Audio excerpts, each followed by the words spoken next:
Okay, let's do a promised video tour.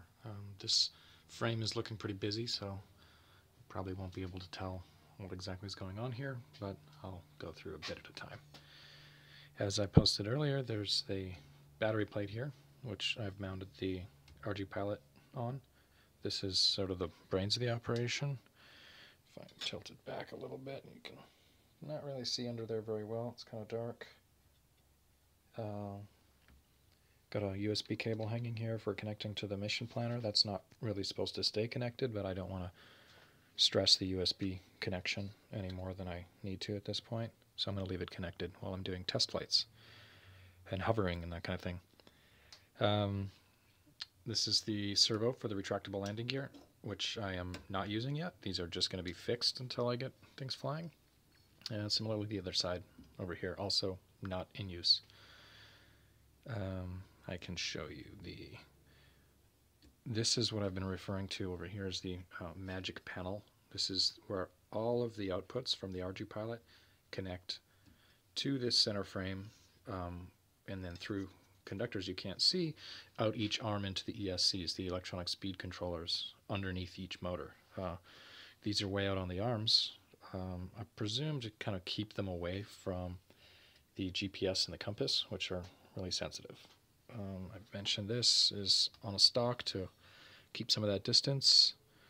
You can see the orientation pointing forward here. You can also see the orientation pointing forward on this little slot here. Other than that, it's kind of difficult to see what's the front and what's the back. This plate is where the gimbal will eventually go. I can sort of show you that.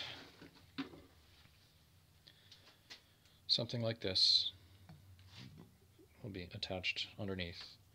I haven't mounted this yet. The FPV aspect and the video stuff is going to have to come after I'm a little more confident in piloting, that kind of thing. What else can we see here? So on the underside here, this is this little red zip tie bundle of power adapters and battery elimination circuits that are used to take power from the battery, which you can see in the back. I tried to mount it close to the center of gravity. Anyway, the power comes from the battery into the frame and then back out into this power circuit under here. It's kind of a mess. There's a lot of extra stuff right now. This is intended to power the gimbal.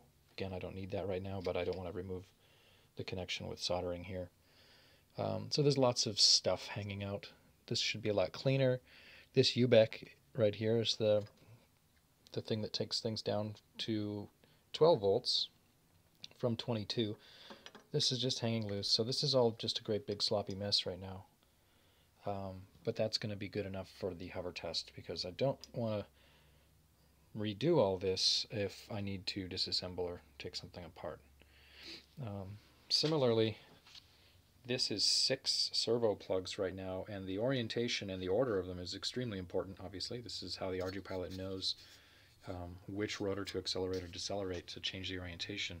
So I need to do something better than 6 plugs here, because breaking the arms, breaking it down, removing the arms, not actually breaking the arm, but taking it apart, means taking this apart every single time, and getting that wrong on reassembly would not be good. It would potentially be catastrophic.